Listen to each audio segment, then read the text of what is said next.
Ciao ragazzi, se avete mai visto uno Stream Deck, sapete già di Già di cosa cosa stiamo stiamo parlando. parlando? Si tratta di un tastierino programmabile che vi permette di automatizzare azioni sul PC con un solo tocco, perfetto per chi fa streaming, editing video o vuole semplicemente velocizzare il proprio workflow. Il mio dispositivo ha un display touchscreen Nextion che permette di eseguire azioni rapide con un solo tocco.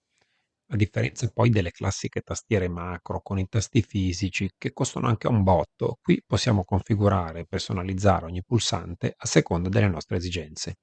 Io ad esempio ho assegnato scorciatoie ai programmi che utilizzo più spesso, come YouTube e Instructables per accedere velocemente ai contenuti che seguo e condivido, Filmora e Arduino IDE per lavorare in modo più fluido senza dover cercare le icone. Total Commander e Paint, strumenti essenziali per la gestione dei file e la grafica, e alcune combinazioni di tasti classica come il copia, incolla e il seleziona tutto, ma la vera potenza di questo progetto è che può essere personalizzato in infiniti modi diversi. Si possono creare scorciatoie per software specifici, comandi avanzati e perfino funzioni domotiche. E a voi, quali scorciatoie vi piacerebbe avere su un dispositivo del genere? Scrivetelo nei commenti. Anche se il progetto può sembrare complicato, in realtà è piuttosto semplice sia dal punto di vista elettronico che software. Quindi iniziamo a vedere come funziona nel dettaglio.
Bene ragazzi, anche questa tastiera macro fatta in casa con Arduino è pronta.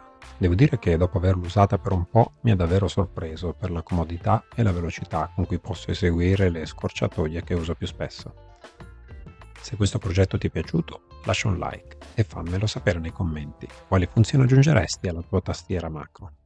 Sono curioso di leggere le vostre idee. Se sei appassionato di elettronica, fai da te e tecnologia, iscriviti al canale e attiva la campanella per non perderti i prossimi progetti. Grazie per aver guardato e ci vediamo al prossimo video. Ciao e buon divertimento!